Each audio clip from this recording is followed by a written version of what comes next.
algumas questões gerais. Vocês imaginem que G é um grupo finito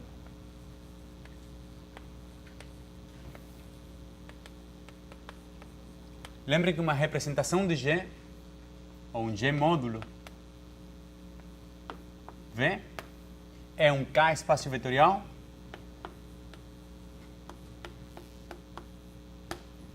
e um morfismo de grupos.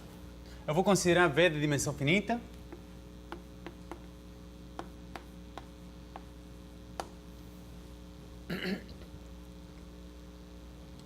e um morfismo de grupos de G para GL de V.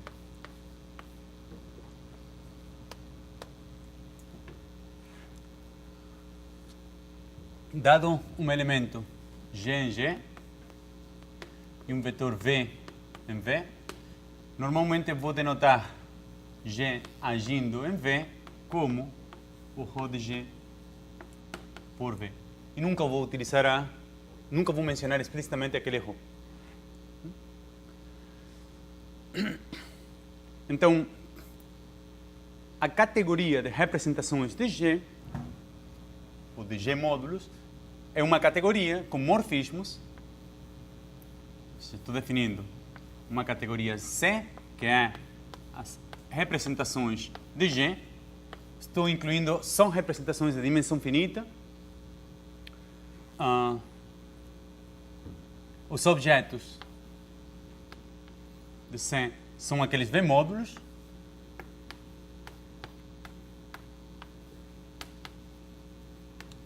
E, de novo, normalmente eu vou esquecer a notação ρ e isso aí eu vou denotar como V é um G módulo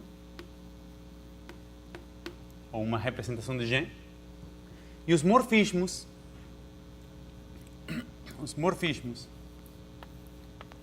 na categoria C estão dados do jeito seguinte: um hom entre V e W, são duas representações, eu vou denotar como hom sub G.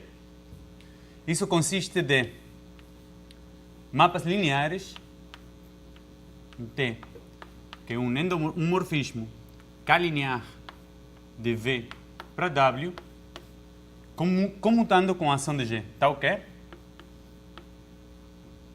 para tudo V em V, G no grupo,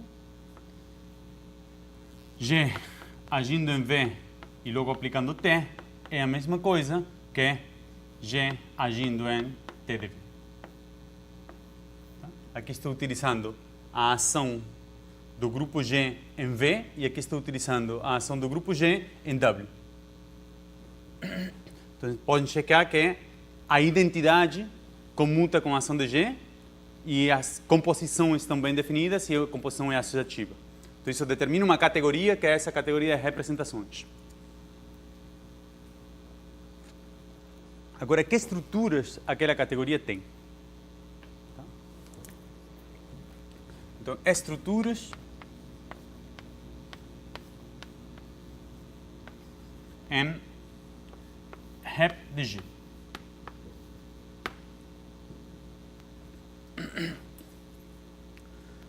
A primeira estrutura natural que a gente vai notar, e estou considerando só representações com um corpo fixo. Cá é um corpo fixo. Eu não vou misturar diferentes representações em diferentes corpos. Então, fixo um K. Que estruturas tem essa categoria representações de G? E a primeira estrutura que a gente pode notar rapidamente é que eu tenho somas. Eu tenho somas diretas. Ou seja, se o espaço vetorial V e o espaço vetorial W são duas representações de G, então a soma de V mais W é naturalmente uma representação de G.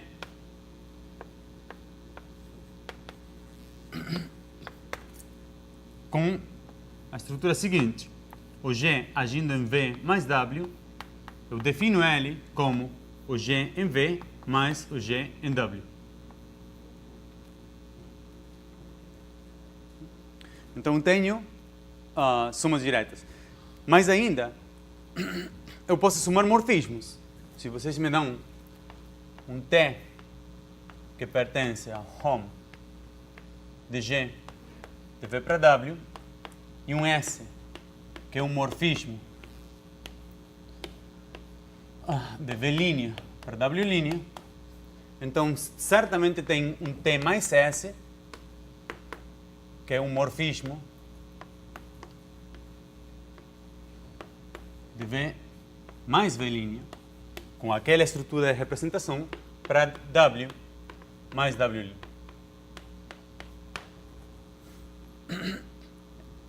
Esse morfismo está definido como A. Talvez, tá. Aqui, escrevi daquele jeito.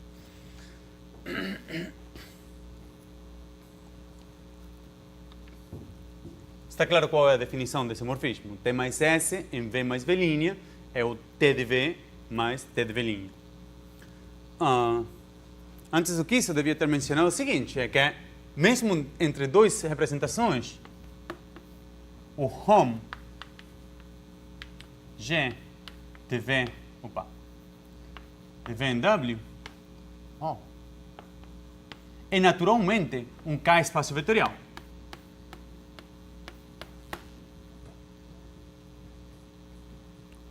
Se vocês me dão dois morfismos, a suma deles comuta ainda com G, porque são morfismos lineares, e a multiplicação por qualquer número comuta com G, porque a identidade comuta com G e a multiplicação por identidade.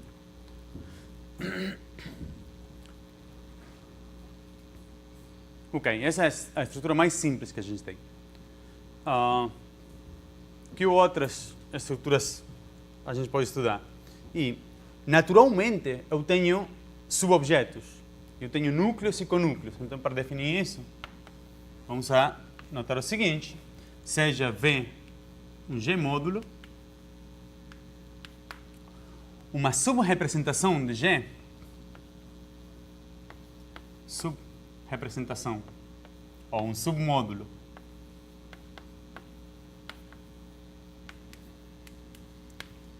U de V é um subespaço vetorial invariante por G.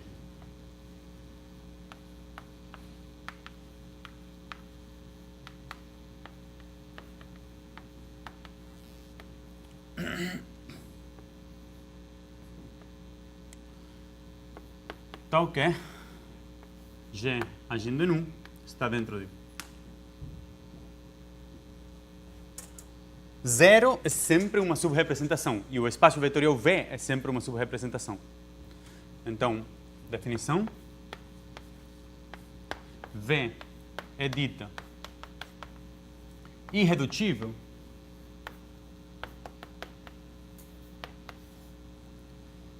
se as únicas subrepresentações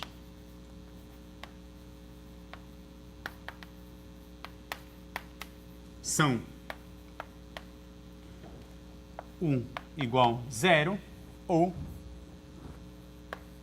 1 igual V.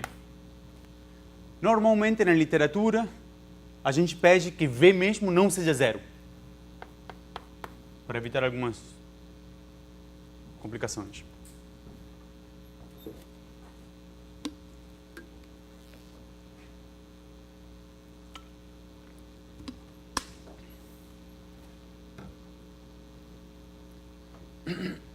Então, vamos continuar com estruturas da categoria representações. Então, já falei que tenho somas, agora vamos falar que tenho os núcleos e conúcleos. Então, seja S um morfismo de representações,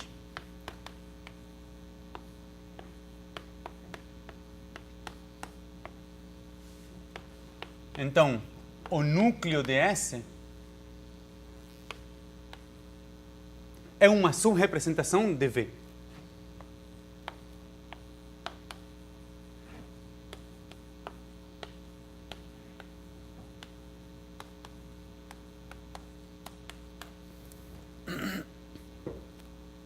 Então, o núcleo de S é um subespaço vetorial de V, tem uma transformação linear, o núcleo é um subespaço vetorial, e o único que eu devo ver é que a ação de G preserva ele. Então, simplesmente olhar para, seja V um vetor que esteja no núcleo de S, G no grupo G. Então, eu quero ver que S de G de V é igual. Como S é uma representação, é um morfismo de representações, é a mesma coisa que G de S de V. Como esse cara é zero, isso é G de zero, que isso é igual a zero. Ou seja, nessa situação, eu tenho que G de V pertence ao núcleo de S.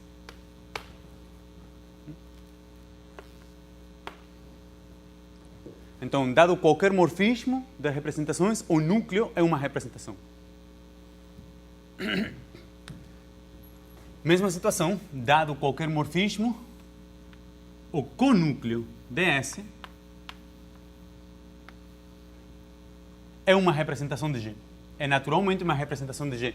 E mais ainda, é uma representação de G. Mas ainda temos um morfismo de representações de W, morfismo sobrejetor de W para o conúcleo de S. Tá? No caso do núcleo, tínhamos uma subrepresentação de V e essa inclusão é um morfismo de representações de essa representação para essa representação.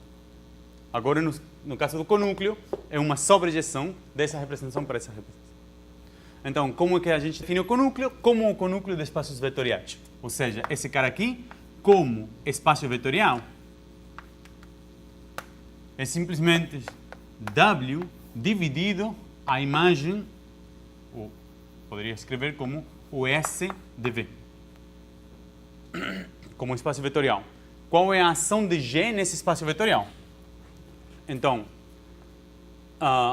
G agindo em uma classe de representativos de V mais SV, eu defino ele como a classe G de W mais SV. Então, devo controlar que isso está bem definido e que define uma ação do grupo. Então, o que está bem definido é trivial. As duas coisas são triviais, porque o G de S de V está incluído em S de V.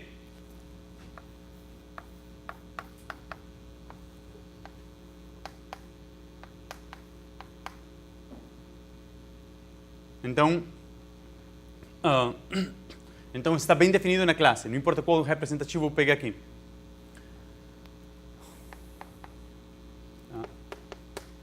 Estrela está bem definido.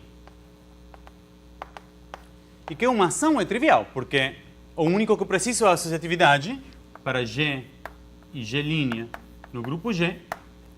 Eu tenho que G agindo em G' de agindo em W mais SV é igual, por definição, é G agindo em G' de W mais SV, que é igual a G agindo em G' agindo em W mais SV. E por um outro lado, isso aqui é igual a G por G' agindo em W mais SV. O único que precisamos será a ação de G no espaço vetorial W, porque W é uma representação de G. Então, isso implica que o conúcleo está bem definido como representação. Segue-se disso aqui que o conúcleo de S é um G-módulo, naturalmente. Agora, o morfismo que leva W para o conúcleo de S é um morfismo que leva o vetor W para a classe W mais S de V. Esse é um morfismo linear que está bem definido, é simplesmente esse quociente aqui, tá? É de W para o quociente. E o que eu devo ver é que esse morfismo comuta com a ação de G. Mas isso está claro, né? Ou seja, G, vamos dar um nome a esse morfismo, vou chamar de T.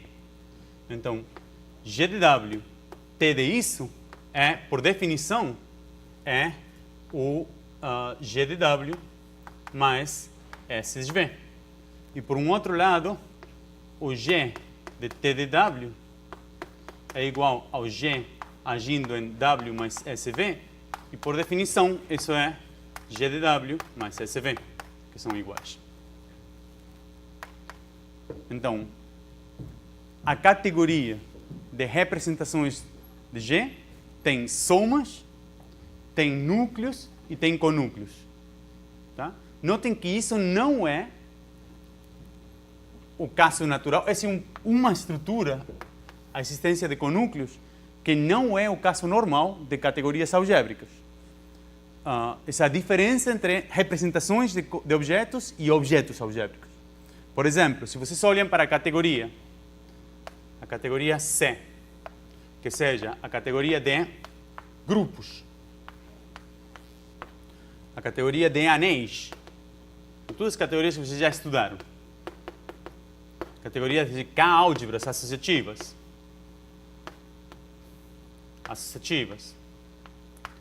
categoria de álgebras de Lie. Em geral, a categoria de, vou fazer um metateorema, de estruturas algébricas.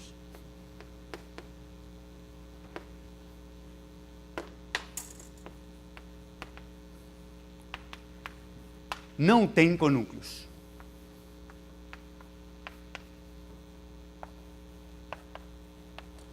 Está claro isso? Por exemplo, na categoria de grupos, se vocês me dão um morfismo de grupos de H para G, o núcleo é um subgrupo de H.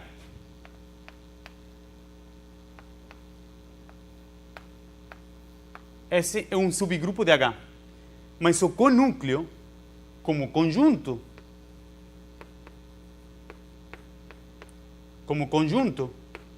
está bem definido, né? É simplesmente esse módulo, a relação de equivalência está na imagem de H. Porém, para que esse cara seja naturalmente um grupo, esse tem que ser um subgrupo normal. Então, conúcleos não existem. Mesmo para anéis. Para anéis que não sejam comutativos, conúcleos não existem. Para álgebras associativas que não sejam comutativas, conúcleos naturalmente não existem. Álgebras de Lie, grupos de Lie, qualquer estrutura algébrica que vocês conhecem, normalmente conúcleos não existem. Porém, representações de cada um desses objetos, conúcleos existem. Por isso a categoria de representações de grupos, representações de novo, mesma lista. Grupos, anéis, K-álgebras associativas, álgebras de Lie ou reestruturas algébricas, tem conúcleos. E normalmente o argumento é o mesmo que está aí.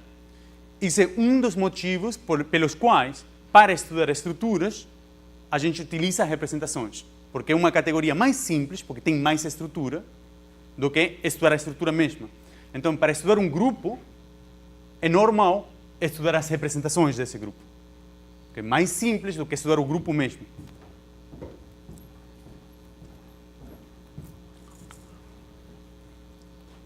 Ok, então temos somas, temos núcleos com núcleos.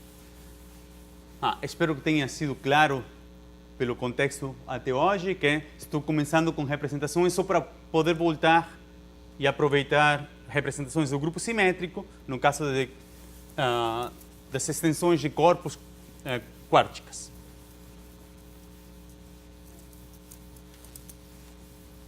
Mas como vou precisar algumas coisas de grupo simétrico, prefiro fazer a teoria geral agora. Então, temos núcleos, temos conúcleos, então faz sentido definição a uma sequência de dois morfismos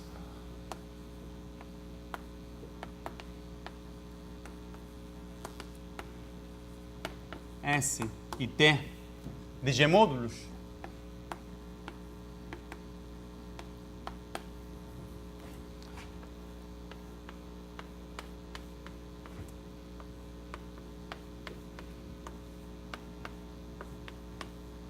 é dita exata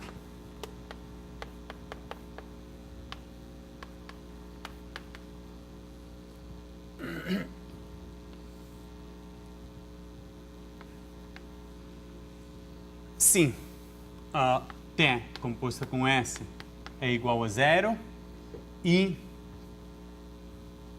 T é sobrejetor, S é injetivo, tá? Estou utilizando sobrejetor,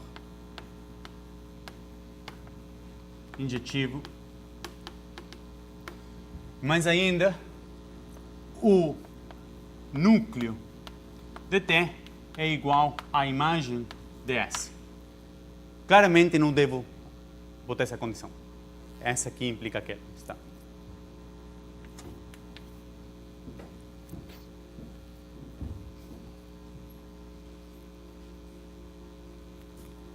Então, dado um morfismo S arbitrário,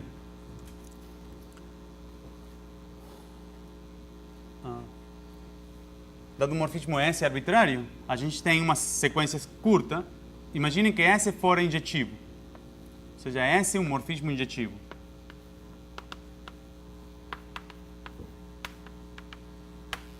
Então a gente tem T1 para S, com S para V, o quociente, o conúcleo de S.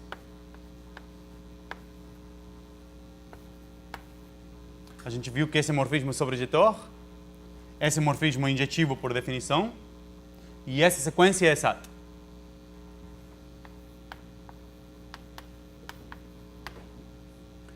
Uma sequência, outro jeito de ver sequências exatas.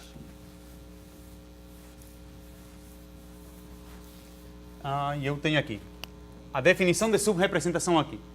Com um exemplo de uma subrepresentação natural, é a seguinte: se vocês têm duas representações, V e W, que não são zero,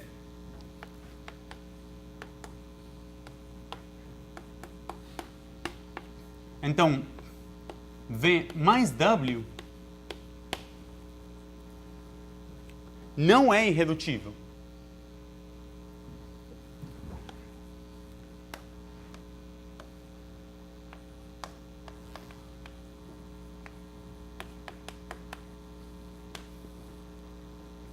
Por quê? Porque o V e o W podem botar como U aqui.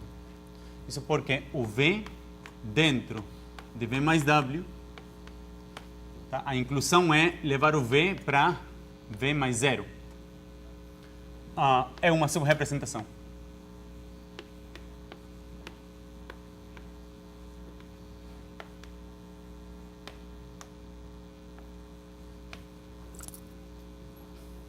De fato, temos uma sequência exata curta, que é o V dentro de V mais W,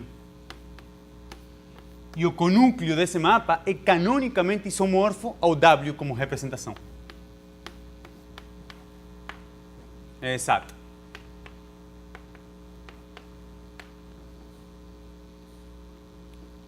Então, notem que eu tenho uma definição aqui de irredutível, é quando não tenho nenhum subespaço vetorial que seja invariante.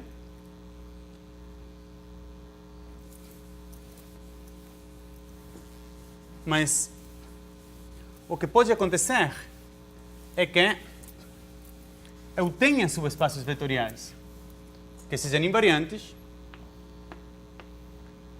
mas que a minha representação não seja uma soma de duas. Então, definição, uma representação, e essa palavra provavelmente não existe em português, uma representação V é indecomponível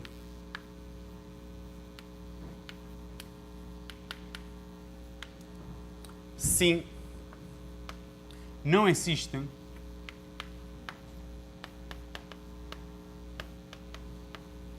subrepresentações. Não. Se não existem representações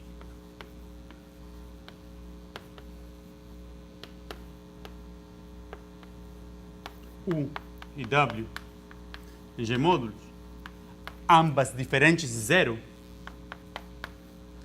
tal que V seja isomorfa à suma de U mais W. Então, claramente, uma representação que seja indecomponível,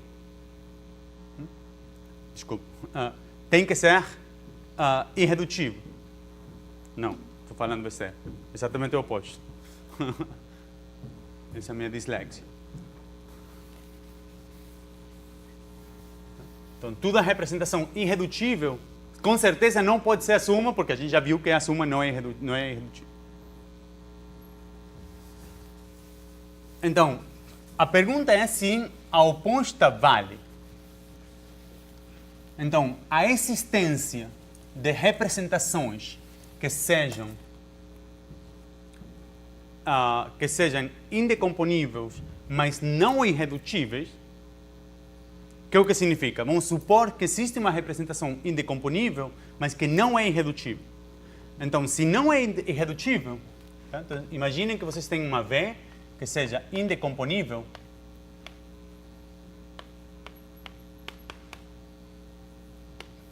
mas não irredutível.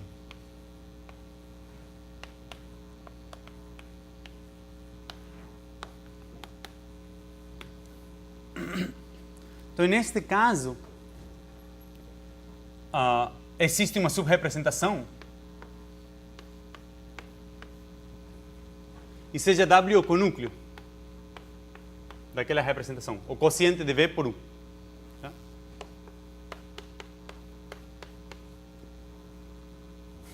Então, essa aqui é uma sequência exata.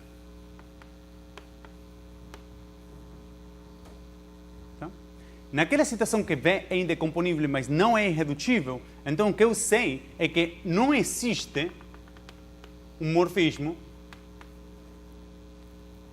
de representações de W para V, tal que, se eu chamo esse cara de sigma, tal que sigma composta com essa seja identidade. Então vamos dar essa definição. Definição. Uma sequência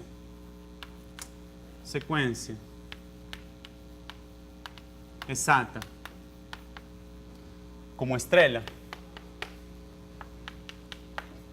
escinde, e aqui vou perguntar para os brasileiros, essa é a palavra em português, é split em inglês e com certeza é escinde em espanhol.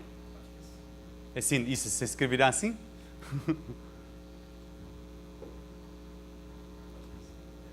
Bom, vamos inventar essa palavra. Então, uma sequência exata escinde se existe um morfismo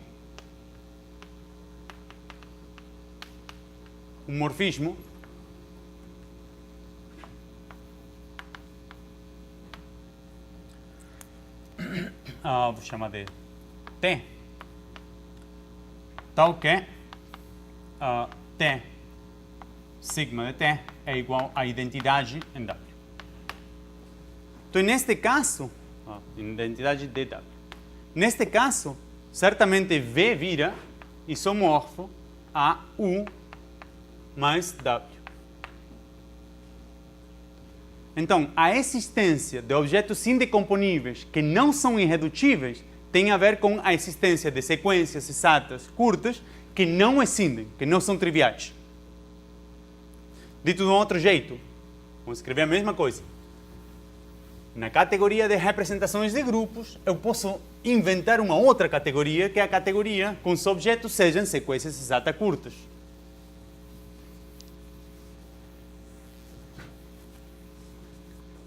E dada duas sequências exatas curtas, eu posso pensar em morfismos que sejam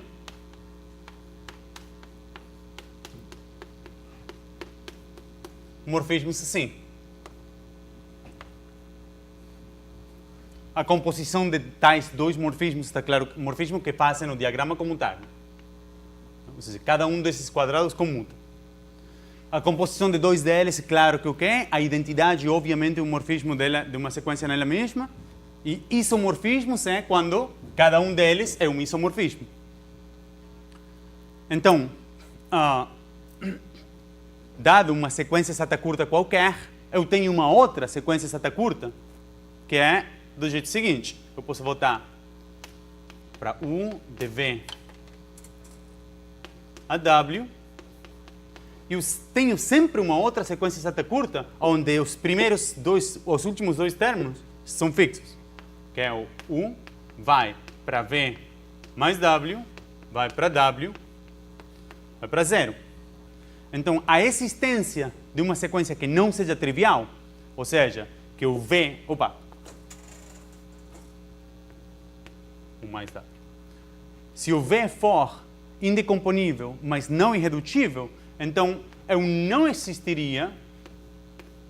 A pergunta aqui, será que existe esse morfismo entre essas duas sequências? Tá? Então, se toda sequência exata curta é SIND, não existem objetos indecomponíveis, mas não irredutíveis. Isso é uma propriedade que não é geral de representações, uma propriedade que a estrutura que vocês estão representando se reflete na existência dessa sequência. Por exemplo, grupos finitos. Para grupos finitos, toda sequência exata curta é SIND. Então, para grupos finitos, isso vamos provar daqui a pouco quando a gente fale de representações, para grupos finitos, ou para grupos compactos. Grupos finitos e qualquer representação. Grupos compactos e representações de dimensão finita.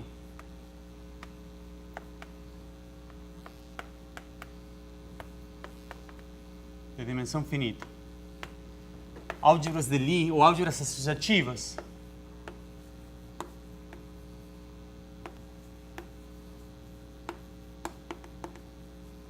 Simples. E representações de dimensão finita. Que não têm ideais não triviais. Disso talvez eu fale. Mas, em geral, para álgebras de Lie é a mesma coisa. Álgebras de Lie simples, para grupos de Lie, grupos compactos ou simples, com representações de dimensão finita. Mas mesmo para grupos compactos de dimensão finita, pode pegar o grupo SU2, matrizes 2x2 unitárias.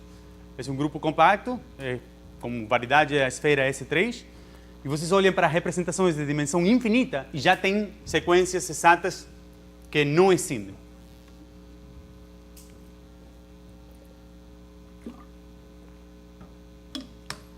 Bom,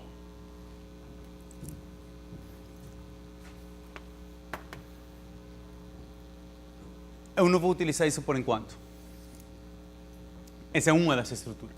Vamos continuar com as estruturas da categoria de representações. Até agora eu só falei de somas, núcleos, conúcleos, sequências exatas curtas, e no caso de grupos finitos, que a gente vai estudar, toda sequência exata curta é SIND, pelo tanto, o corolário disso é que toda representação é suma direta de representações irredutíveis. Se for irredutível, já está. Se não for irredutível, botem um submódulo, peguem que é SIND e façam indução na dimensão. Isso vamos fazer daqui a pouco. Vou escrever isso que acabei de falar. Então, para entender representações de um grupo finito, basta entender as representações irredutíveis. Tá? Desde o ponto de vista da suma. Agora, que outra estrutura temos? A categoria de representações de G tem uma estrutura tensorial. E essa estrutura tensorial é como um produto que é unitário. Então, tem um produto e tem uma unidade para o produto. Devia ter falado a mesma coisa com a soma. Para a soma, temos a soma e temos o zero da soma, que é a representação zero. Então, para isso é dado V e W, dois G módulos. Estou utilizando o rep de G e G módulos completamente arbitrariamente. Então, V tensor W, como espaço vetorial, é o K espaço vetorial, que é o produto tensorial. E a ação de G, nesse caso, como que é? Todo vetor de V tensor W se escreve como combinação linear de vetores da forma V tensor W, com V em V e W tensor em W. É uma combinação linear desses caras. Eu não vou escrever a soma, mas G agindo nesse cara é igual a G de V tensor G de W. Então, podem controlar que isso é uma ação do grupo no produto tensorial. Tá? Extendem linearmente para combinações lineares desses caras. Isso aqui não é geral para as estruturas algébricas arbitrárias. Para estruturas algébricas arbitrárias, vocês têm que decidir se existe um produto tensorial natural ou não, e isso não é uma pergunta trivial. Neste caso particular, isso aqui tem a ver com que existe um morfismo canônico da álgebra de grupos de KdG para a álgebra de grupos de KdG tensor KdG. Ou seja, que a álgebra de grupos é mais do que uma álgebra, é uma coálgebra também. Eu vou falar disso daqui também em algumas aulas. Mas porque esse espaço vetorial é naturalmente uma representação dessa álgebra aqui. E como eu tenho esse morfismo, isso faz uma representação dessa álgebra aqui. Mas tá. O produto tensorial é uma representação. A unidade é o espaço vetorial K, como espaço vetorial. E a representação de G é o morfismo de G para GL de K, que isso aqui são as unidades de K, e leva G para 1. Então, isso faz uma representação de dimensão 1, e certamente V tensor a unidade é isomorfo a unidade tensor V é isomorfo a V, como representação.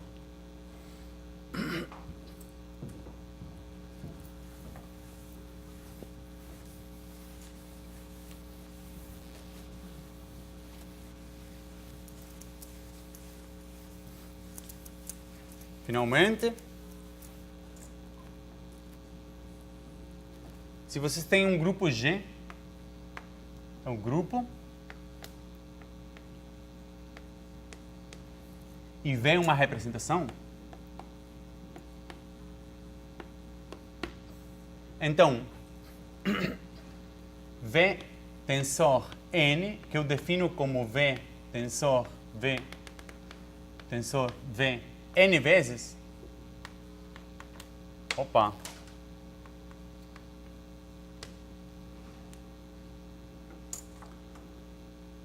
E no caso V tensor 0, definem isso como a unidade.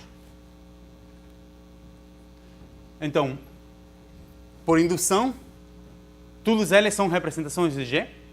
Tá? Esse cara também pertence a V módulos, com essa ação. Mais ainda, pertencem ao grupo, são uma representação do grupo simétrico em N elementos. Então, V tensor N é uma representação do grupo simétrico em N elementos.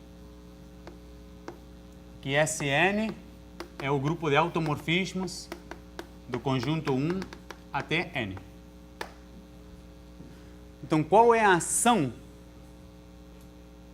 de Sn em V tensor N? N vezes. Então,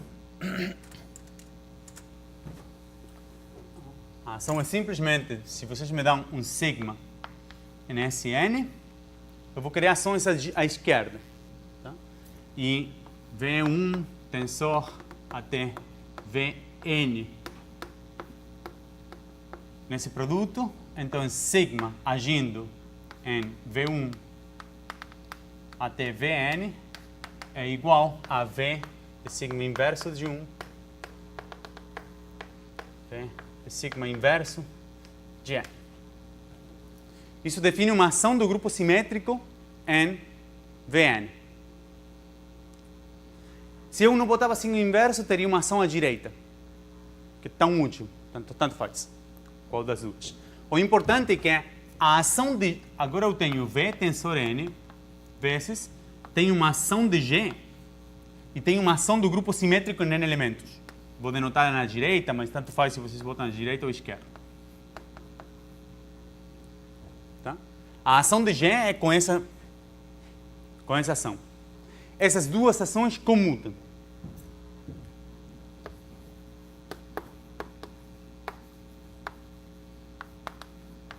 Esse é um exercício simples, que essas ações comutam. Ou seja, vocês pegam um elemento de G, agem em V1 até Vn e a multiplicação pelo G, logo permutam, é a mesma coisa que permutar primeiro e depois agir. Tá? Então,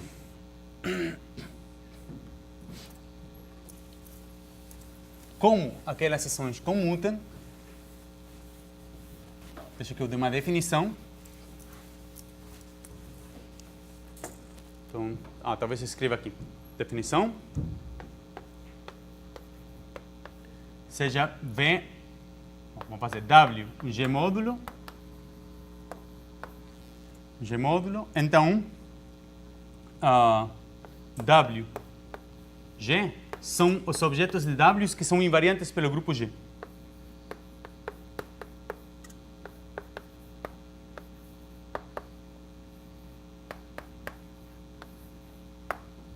Esse é um subespaço vetorial de G, de W. E podem ver como uma subrepresentação de W, que é a subrepresentação trivial de W.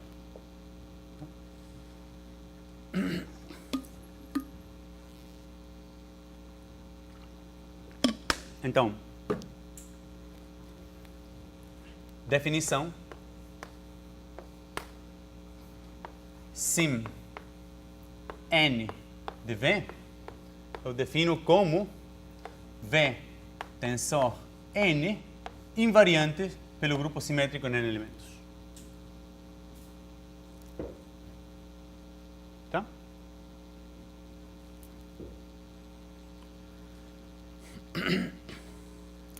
Então, esse cara, como essas duas ações comutam, é ainda um G módulo. O lema, eu deixo isso com vocês, é uma observação trivial, é só o fato dessas ações comutarem. Sim N de V é um G módulo.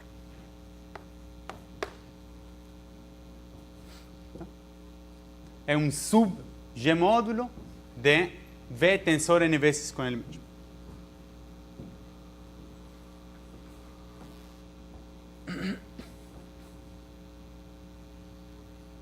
Olhem o seguinte,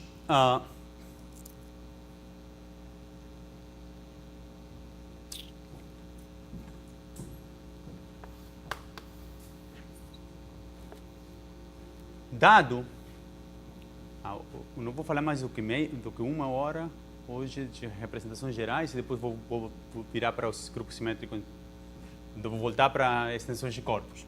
Mas dado duas representações V e W,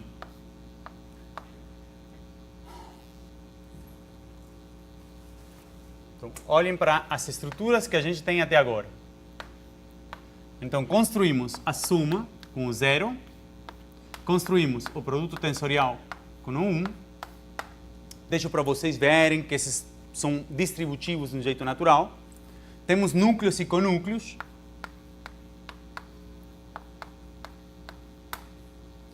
Então, agora, uma outra estrutura nova é duais. Essencialmente, a causa de que eu quero que o dual em dobro seja... Eu nunca sei utilizar dobro ou duplo, mas tá. Se eu faço duas vezes dual, eu quero voltar ao objeto original, por isso que eu estou me restringindo a espaços vetoriais de dimensão finita. Então, dado V um G módulo, V dual é home linear de V para 1 ou para K, tanto faz, é naturalmente um G módulo.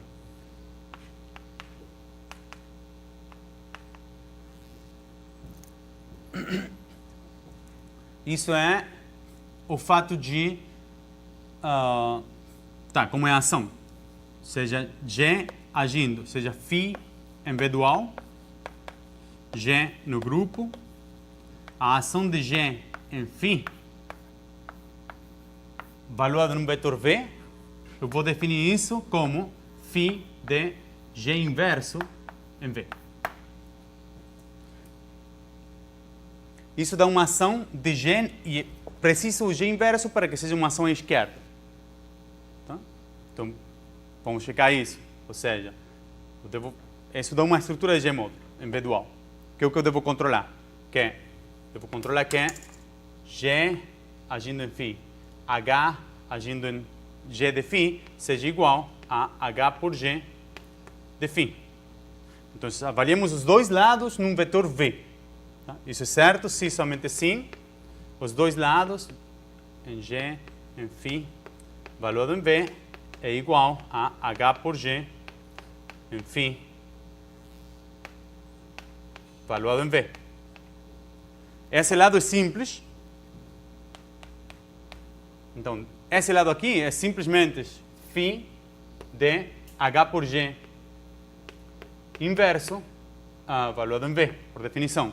Que isso é φ de G inverso, H inverso em V. Esse lado aqui são duas composições. Esse aí foi o H agindo em G de φ em V. Ou seja, eu tenho H em G de φ valuado em V. Tá? Isso, por definição, é o funcional G de φ valuado em H inverso de V. E agora, G de φ é um funcional que, valuado nesse vetor, por definição, é φ valuado em G inverso de H inverso de V. E esses dois são iguais. Tá? Então, precisa aquele inverso. Então, os duais são, naturalmente, representações.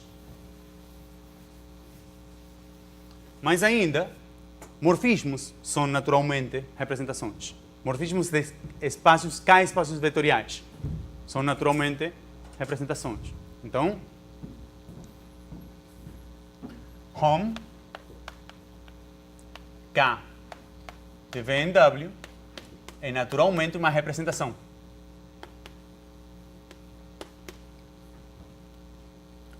Como que é a representação?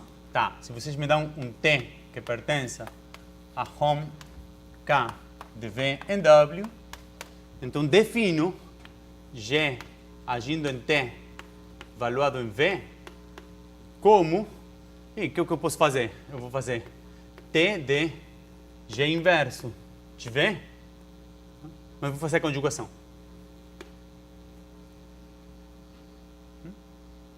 Então, exercício, fazer a mesma coisa que eu fiz lá, para checar que isso aqui é uma representação. Aqui estou utilizando a ação de G em V, e aqui estou utilizando a ação de G em W.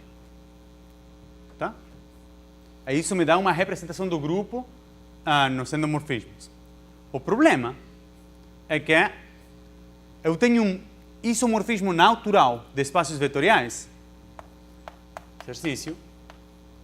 Eu tenho um isomorfismo natural de espaços vetoriais, que é do V dual tensor W, é naturalmente isomorfo ao hom K de V em W.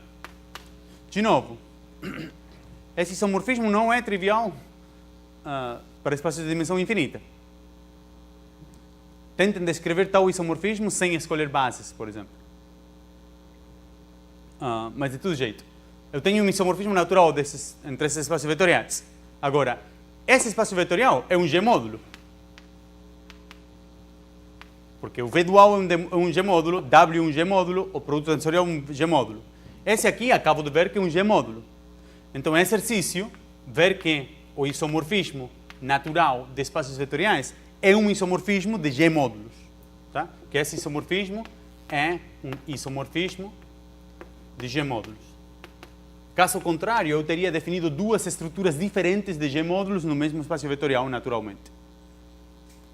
Mais ainda, o exercício mais importante é o seguinte. Não, eu vou deixar no curso de grupos. Mas então, vamos voltar aqui. Essa definição dos invariantes de W e G. Tá? Então, olhem na seguinte observação. Dado V e W, dois G-módulos, tá? Então, eu posso olhar a representação hom K de V em W. Essa aqui era uma representação de G, com essa ação. Então agora eu olho a quais são os invariantes naquela representação. E isso, por definição, são os morfismos lineares de T que comutam com G.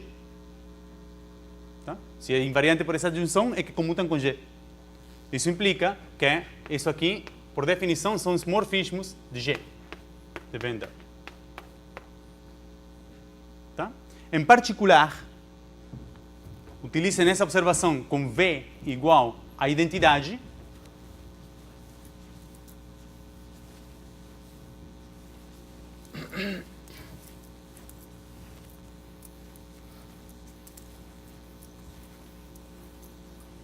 Observação aquela com V igual à identidade. Então, hom K de identidade em W é canonicamente isomorfo a W. Então, a W invariantes é canonicamente isomorfo a hom G da identidade em W. Esse seria um outro jeito de eu definir os invariantes. Tá? Os invariantes, então, são um funtor. Eu tenho um funtor da categoria de representações de G para a categoria de K espaços vetoriais, que simplesmente leva numa representação W para os morfismos de G do objeto 1 em W. Que é a mesma coisa que pegar os invariantes. Tá? Mas eu queria escrever desse jeito. Por quê? Porque eu tenho um outro funtor natural, que é pegar agora de W para 1. Então, os coinvariantes vão ser esses. Talvez eu queira pegar duais. Mas então, dado uma representação W, que esteja em G módulos,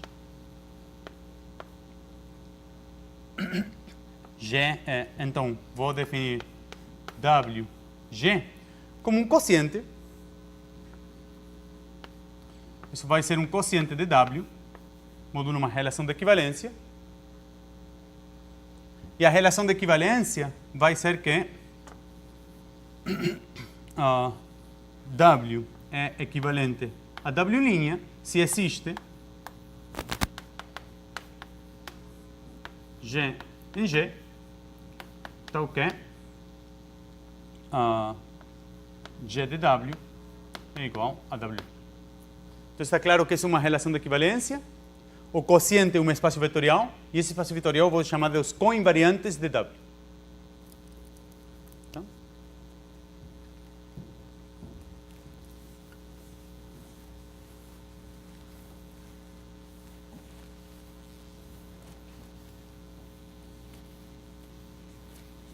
Então,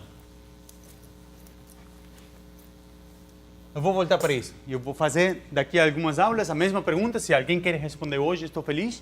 A pergunta é como escrever esse espaço vetorial de um jeito parecido a esse. Eu vou ter que ideia a informação de que um tem que estar do outro lado. Mas hom de W para 1, será que é igual a isso?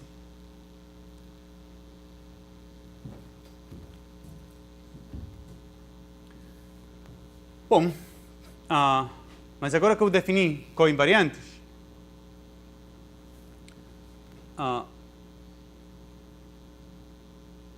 eu poderia fazer a seguinte pergunta. Tá? Eu tenho V. Eu olho para V tensor N vezes. Tá? E agora eu olho para a ação do grupo simétrico em N elementos aqui. Eu tenho dois espaços vetoriais que são naturais, que é os vetores simétricos aqui, ou os coinvariantes pelo grupo simétrico. Tá? Então, o que eu quero? Olhem para o caso n igual a 2, se vocês querem. Estou olhando para V tensor V, neste caso, como um subespaço V sim 2, como eu defini. sim2 de V como um subespaço vetorial de V tensor V, ou poderia ter definido esse cara aqui, que é um quociente desse espaço. Eu tenho essa inclusão, ou tenho aquele quociente.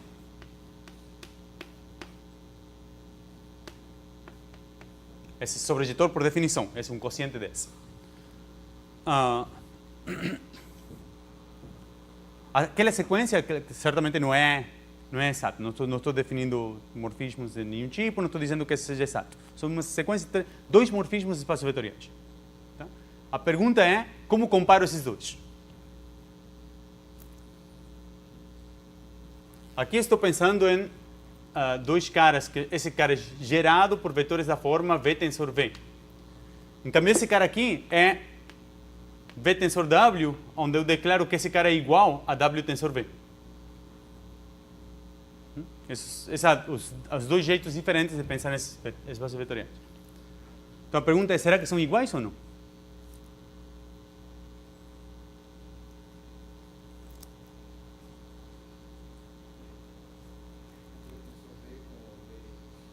Eu gostaria de comparar esse espaço vetorial com esse espaço vetorial. São duas formas naturais que eu posso pensar em que é o produto simétrico de V n vezes com ele mesmo.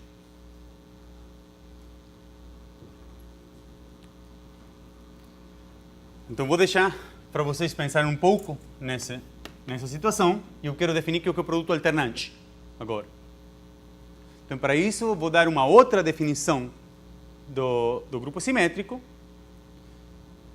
Posso dar de dois jeitos diferentes, então vou escolher a seguinte: o grupo simétrico em elementos tem uma representação de dimensão 1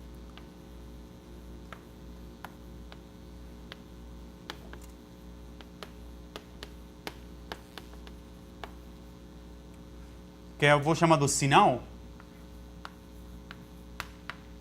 que vai de Sn para GL1, o GL de K, que é o K.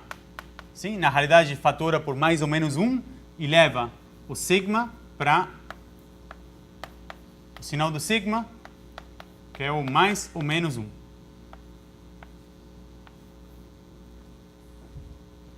Quantas transposições vocês têm e levem menos 1 ao número de transposições. Tá? Uma transposição eu declaro que tenha sinal menos 1 e o produto de transposições como o produto daqueles menos 1. Essa é uma representação de dimensão 1. Então, dado qualquer representação V, W, vou escolher, que seja um Sn módulo, eu obtenho uma outra representação, que é o W tensor aquele sinal. Esse também é um Sn módulo e tem a mesma dimensão que o W.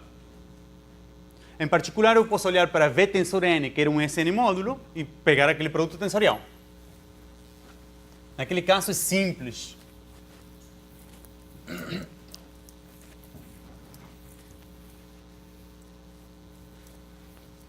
Então, eu posso olhar para V tensor N vezes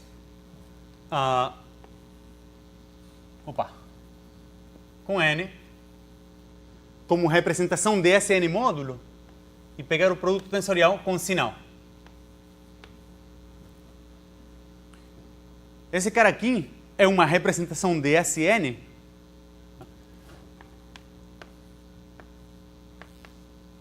que não é isomorfa a essa representação de Sn, Porque essa representação não é trivial, a representação sinal. Porém, como espaço vetorial, esse cara é isomorfo a V tensor N como espaço vetorial. Porque esse cara era simplesmente, como espaço vetorial, era a unidade. Tá? Então eu tenho um produto tensorial que esse não é um isomorfismo de G módulos, de Sn módulos. Esse aqui não é um isomorfismo de Sn módulos. Porém, dá para descrever então aquela representação nesse espaço vetorial. Tá? Então a ação qual é? É sigma agindo em V1 tensor Vn. De novo, vou escolher a ação na esquerda, mas podem escolher a ação à direita. Isso é V sigma de 1, sigma inverso de 1 tensor V, sigma inverso de n, e multipliquem por menos 1 ao sinal de sigma. Esse foi chamado mais ou menos sinal de sigma. Tá?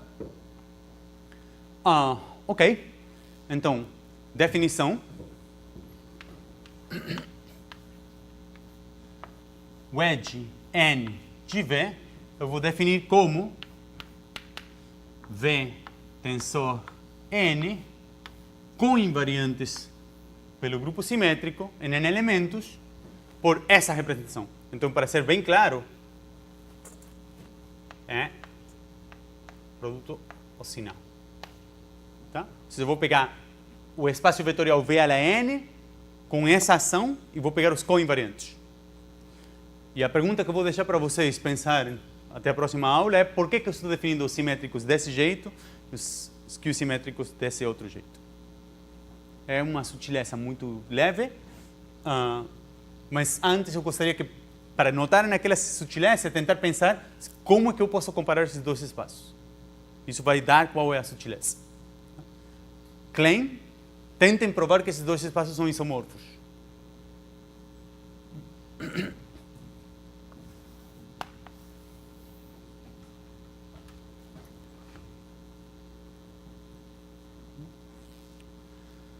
Ou seja, claramente tem um morfismo dos simétricos aos coinvariantes. O morfismo é a composição.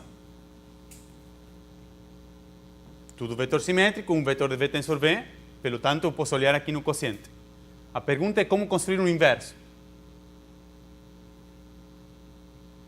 Então, o inverso poderia tentar ser de V tensor, a classe de V tensor W, tentar levar esse cara para V tensor W mais W tensor V. Tá? Então agora, se eu pego um vetor que é simétrico, por exemplo, esse é um vetor simétrico. Eu vou para a classe aqui de V tensor W mais W tensor V. E eu volto para duas vezes aquele vetor. Então esse aqui não pode ser. Então devia dividir em dois. Isso dá um isomorfismo. O problema é que 2 pode não estar no corpo. E essa é a sutileza. Então, para corpos de característica positiva, esses dois caras podem ser diferentes. Mas para corpos de característica zero, invariantes e coinvariantes são a mesma coisa. E isso é válido para qualquer grupo finito. Então, a sutileza de invariantes ou coinvariantes tem a ver com representações de grupos finitos em característica positiva. Se for característica zero, tanto faz. As duas são a mesma coisa. Então, essa definição aqui, de utilizar coinvariantes, é um pouco mais natural, por exemplo, em característica 2. Porque em característica 2, se vocês utilizam invariantes, fica sendo a mesma coisa wedge 2 do que sim 2, de algum jeito. Ok. Mas tá, temos alguns espaços vetoriais para jogar. Então, em particular, agora vamos utilizar... Vou dar um último lema geral, que é o seguinte. Imaginem que G tem uma ação em um conjunto S. Em um conjunto finito. Então, vocês obtêm uma representação no espaço vetorial. Definem V como a soma direta sobre os S em S do K por S. Então, tem o espaço vetorial gerado pelo conjunto S. Esse é um espaço vetorial de dimensão finita. E o G age nesse espaço vetorial claramente como G age em um vetor V. Um vetor V típico se escreve como a soma de alfa S por S, com S no conjunto, alfa S no corpo. E define a ação de G por V como a soma de alfa S, G agindo em S. Isso é uma representação de G naquele espaço vetorial V. Tá? Então, primeira pergunta.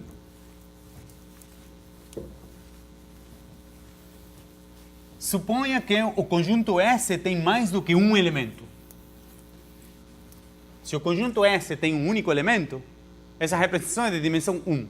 E toda representação de dimensão 1 é irredutível, porque o subespaço é o 0 ou L. Então, suponha que o S tem mais do que um elemento. Será que o V é irredutível? Vou dar um nome para esse V, vou dar VS. É VS irredutível? Assuma S maior que 1.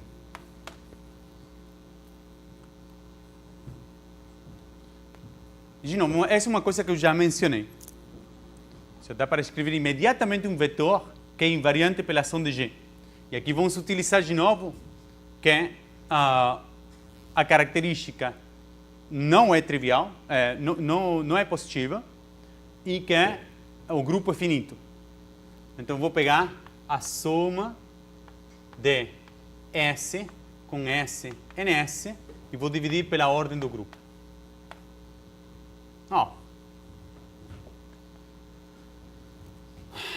Para isso não preciso agora. Vou pegar esse vetor só. E olhem para G agindo nesse cara. Não preciso nada sobre a característica, já estou cansado dessa hora. Então, a ação desse cara é a soma de GS, SNS, tá? E essa é a soma de S. Com que condição?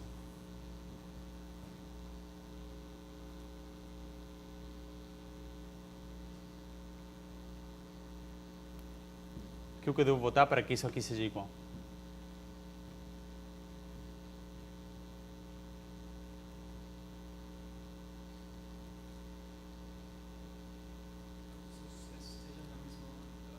Por quê? Ou pergunta, será que sempre acontece isso?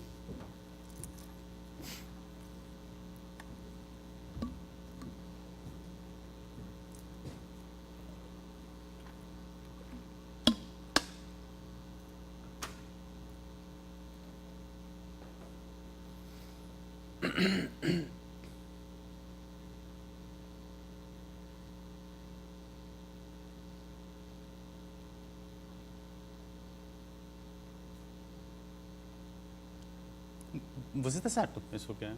Como é?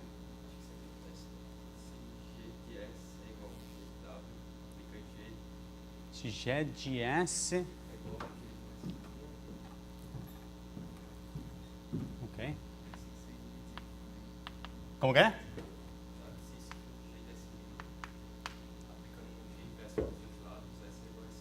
Não, se G de... Ah, tá. Então isso implica que é S igual S'. Então é injetivo, como S é finito, S é finito. Injetivo, sobrejetivo. Como que é? Injetivo. Por que é sobrejetivo? Pega S e leva G de S. Pega o S e vai para G de... Saindo de S, chegando em S, que é pegar um elementozinho S e leva para G de S. E o G é fixo, você escolheu? G é fixo. Ok. Então, a gente acabou de mostrar que é injetivo, então é sobrejetivo, porque S é finito. Por que isso é sobrejetivo? Você me está dando um morfismo de S, NS, que leva S para G de S. E eu não estou entendendo por que esse mapa é sobrejetor. É injetivo, correto. E daí eu tenho mapas. Tenho mapas de grupos 1, 2. Ah, tá, desculpa. Você já assumiu que esse mapa é injetivo? Não, aqui não é. Tá certo. Então tá. Correto. Então esse cara é invariante. Então, como esse cara é invariante, aquela representação não é irredutível. Tá? Porque o subespaço vetorial gerado por esse vetor é uma subrepresentação. Ok. Então, vamos olhar alguns grupos. Talvez eu precise um quadro maior.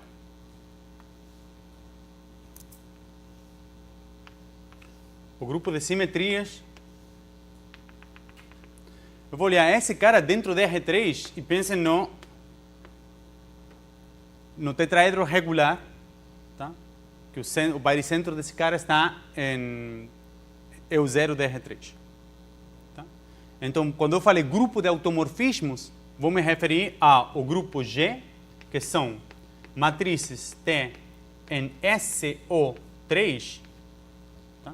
Rotações de R3, tal que T da figura do tetraedro, vamos botar S, vamos botar sigma, não, sigma é ruim também,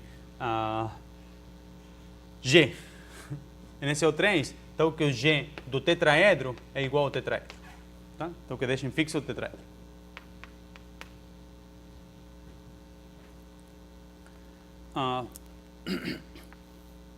As outras duas figuras são simples, são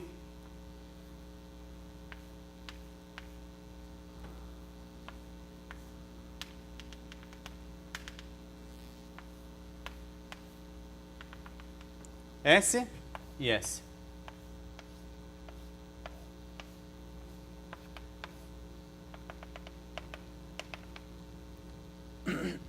O grupo para esses dois vai ser o mesmo.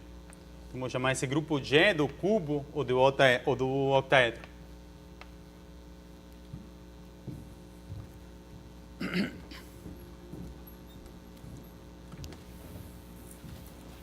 Então, hoje só vou descrever os grupos. Na próxima aula eu vou utilizar aquela descrição. Na última eu não vou fazer o icosaedro, não tem chance. Então, vamos tentar fazer o dodecaedro talvez.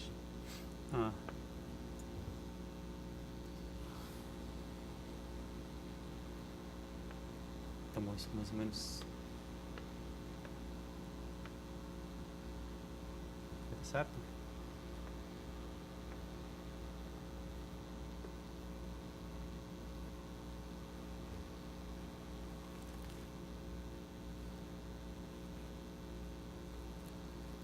Estou fazendo muito ruim.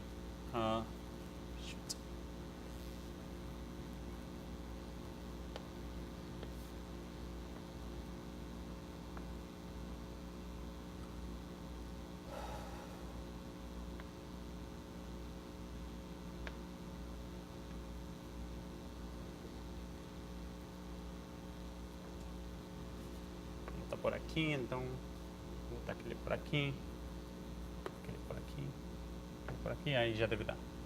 Então, contem lados que sejam 10.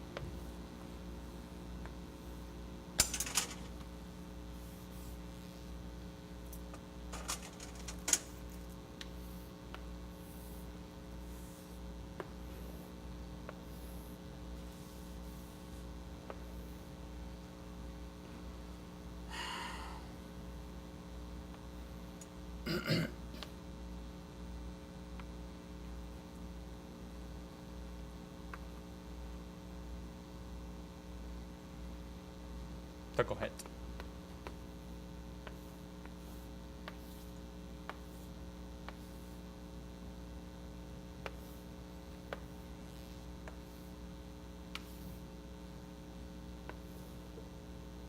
Temos por atrás alguma coisa?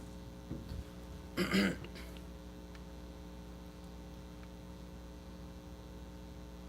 acho melhor assim, né?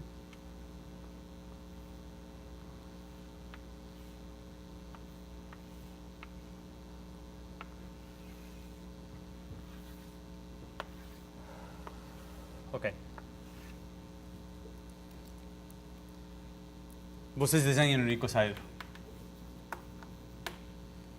E esses dois têm o mesmo grupo. Do dodecaedro, o grupo do icosaedro. Com a mesma definição, rotações de R3 que preservam na figura. Então agora eu quero uma descrição bonita daqueles grupos. Então esse é o mais simples de todos, tá? Todos esses grupos, do jeito que eu defini, estão dentro desse O3, mas está claro que são finitos porque estão dentro do grupo de permutações de os vértices, por exemplo. Tá? Então, qualquer seja o G do tetraedro é um subgrupo do grupo de permutações dos 4 vértices. Isso por quê? Porque não existe toda a permutação dos 4 vértices que deixa fixo os 4 vértices deixa fixo o tetraedro. Então, essa é uma inclusão injetivo. É um injetivo. Então agora a pergunta é qual é o grupo, o subgrupo desse 4, que é de automorfismos tetraedro. Então, que tipo de automorfismos a gente tem? Então, certamente esse grupo tem, dentro desse 4, vamos dar nomes, né? 1, 2, 3, 4, são os 4 vértices. Então, o automorfismo mais simples de ver é o automorfismo que é o ciclo de ordem 3. Tá? A rotação de 120 graus, que leva 1 para 2, 2 para 3 e 3 para 1 e deixa fixo o 4. Então, o 1, 2, 3 é um elemento de G que está em G. Por um outro lado, claramente tenho quantos eixos desses eu tenho. E para cada vértice eu tenho um eixo e uma única face oposta. Tá? Então, todos os ciclos de ordem 3, que são os 4 ciclos conjugados nesse 4, tá? Aparecem. Tá? Então, todo ciclo de ordem 3, nesse 4, está em GT. Tá? Que são, para cada um, eu estou desenhando só um deles, mas para cada vértice você tem um. Que elementos de ordem 2 de rotações vocês podem ver rapidamente? E a outra é desenhar, talvez seja melhor botar uma outra cor, pegar duas arestas opostas, tá? Por exemplo, essa aí é isso aqui, pegar esse eixo e fazer uma rotação de 180 graus. Tá? Então, a rotação de 180 graus, aqui era 120 graus, que era a ordem 3. Essa claramente tem ordem 2, e é a permutação 1, 2, 3, 4. Que está dentro de GT. Quantos pares de arestas opostas vocês têm? De novo, a mesma coisa, são 3. Tá? Porque são 6 arestas dividido 2. Que outra coisa a gente tem? Que outra simetria a gente tem? Com certeza temos a identidade. E mais o quê?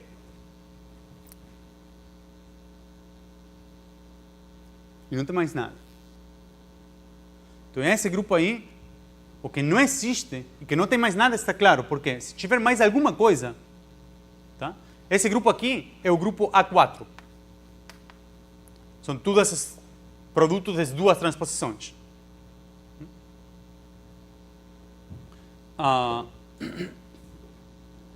Se tiver mais alguma coisa, então devia ter um grupo maior que A4. Dentro desse 4 tem que ter uma transposição. Mas a transposição 1, 2, ou qualquer 2 vértices, e deixar fixos os outros 2, não é uma simetria ao tetraedro. Então, devo quebrar o tetraedro. Então, o grupo GT é A4. E as 4 coisas que estão permutando-se são os 4 vértices, não tem mais nada a fazer. Ou as 4 arestas, tanto faz. Então, mudar vértices para arestas, ou as 4 faces, desculpe. Mudar vértices para faces não muda a figura, porque o polítopo dual do tetraedro é o tetraedro. Tá? Se eu desenho um vértice para cada uma das arestas e conecto 2 por um vértice para cada uma das faces e conecto 2 por uma aresta, quando as duas faces são adjacentes, eu obtenho um outro tetraedro. Então não muda nada. Vamos para esse grupo aqui, o grupo de simetrias desse cara. Tá? Então agora, uma coisa ruim é que agora eu devo olhar para o grupo de permutações. Se eu olho para permutações dos vértices, aqui vou estar dentro de S6.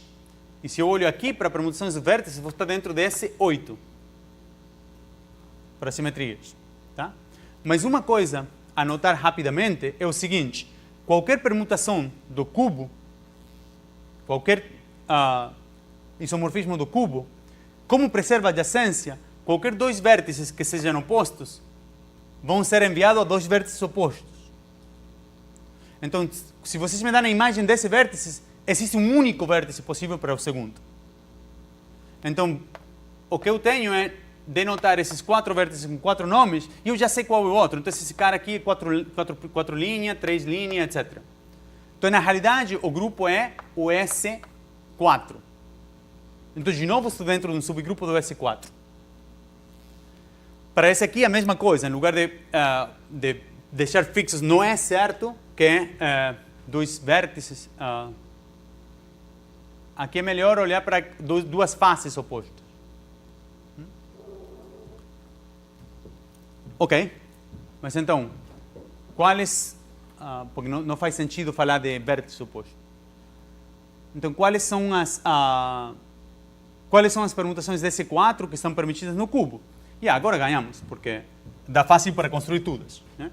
Ou seja, se eu boto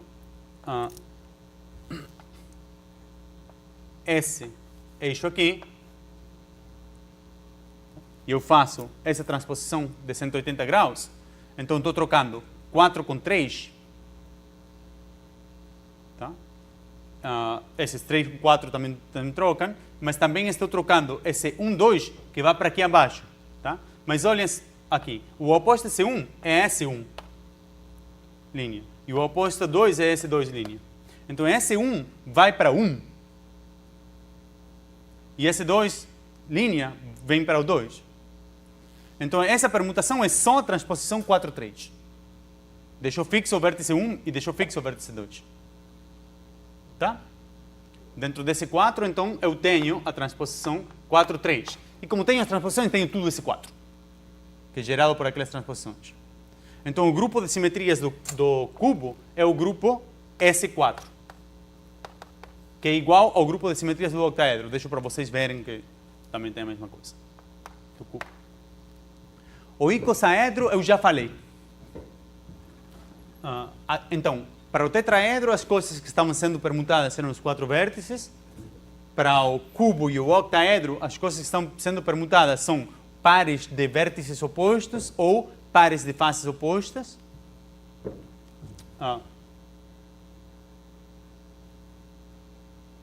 Sim, estou certo. Desculpa. Para o dodecaedro, o jogo era um pouco mais complicado. Deixo para vocês verem isso. Mas o negócio é o seguinte. Coloreiam, utilizam uma coloração com 5 cores. Tá? Então, de tal jeito que cada aresta tenha 2 cores diferentes. Ou que cada face tenha as 5 cores. Então, vou dar esse cara aqui, é uma coloração. Eu acho que até que dei como exercício, mas deixo para vocês. Então, vamos fazer. Aqui eu já utilizei o roxo, essa cor. Então, aqui eu já utilizei o roxo nessa face e nessa face. Então, essa face aqui precisa de um roxo, vou botar essa aqui. Tá? Isso tira essa face e as duas de trás. Essa face precisa de um roxo, vou botar essa aqui, que tira essas duas e essa de trás. E fica, então, faltando um roxo aqui, que eu vou utilizar essa. Tá? Agora, utilizam a rotação, que passa pelas duas faces opostas, de grau 2π sobre 5, e isso dá as cores, isso identifica imediatamente as cores dos outros vértices. Isso dá uma coloração de todos os outros vértices. Tá? Exercício. Definem uma coloração. Eu acho que já dei esse exercício, mas tá. Definem 2 colorações. Não sei se fala coloração, vocês já me corrigiram, mas não lembro. Colorações equivalentes se existe uma rotação desse 3 ou um automorfismo do dodecaedro que leva uma coloração na outra coloração.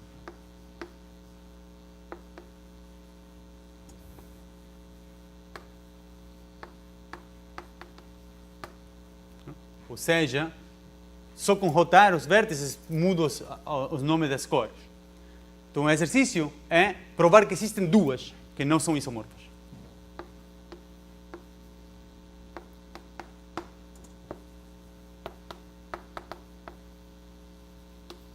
Esse é um bonito problema da Olimpíada.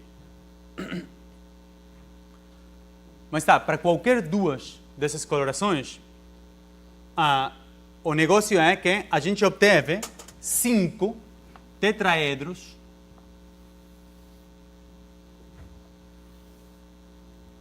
esses 4 vértices. Tá, ficou muito deforme o meu tetraedro, mas tá. Mas esse é o tetraedro roxo. E temos 5 desses caras. Por quê? Porque temos 20 vértices e são 5 conjuntos de 4 vértices.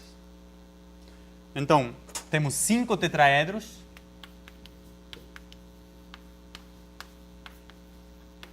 E qualquer permutação do grupo GD permuta esses tetraedros.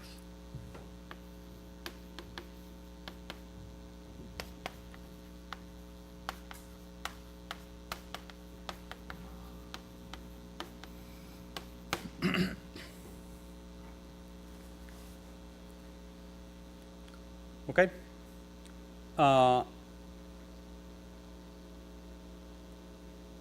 Ok.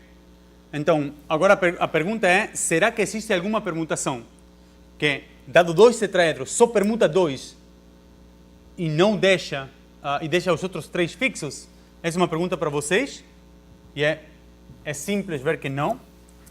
Não existe um G em GD tal que permute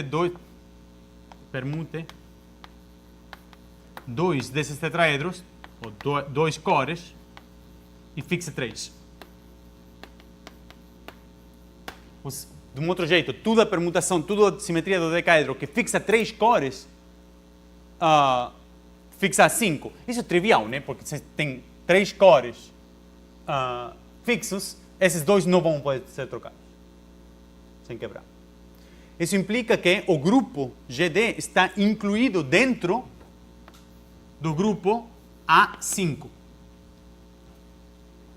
Porque está incluído dentro desses 5, que são as permutações de 5 tetraedros, e agora vemos que não pode deixar fixo 3, portanto está no grupo A5. Agora, ver que tudo A5 é trivial, porque a gente constrói os 5 caras. Tá? Com os eixos são nas faces, em arestas opostas, e com isso já dá o mesmo em 2 vértices opostos. Em 2 vértices opostos se constroem ciclos de ordem 3. Em arestas opostas, constroem elementos de ordem 2. E em faces opostas, se constroem elementos de ordem 5. Isso gera tudo o grupo A5. Então, esse grupo é igual ao grupo A5. Bom, na próxima, eu devo falar disso por o seguinte, porque na próxima aula o que eu vou começar a fazer é utilizar a quártica. Então, eu vou olhar para representações, ou para ações do grupo S4 e A4 em polinômios em 4 variáveis. O anel de polinômios em 4 variáveis é o produto simétrico de um espaço vetorial de dimensão 4 com ele mesmo n vezes e a soma direta de todos esses caras. Então, é naturalmente uma representação que é a soma direta dessas representações com V, uma representação de dimensão 4 do grupo S4. Uma representação de dimensão 4 do grupo S4 está claro qual é. É a ação desse 4 nos 4 vértices do cubo. Então, olhem para o produto simétrico 2 vezes. Então, olhem para polinômios homogêneos de grau 2 em 4 variáveis.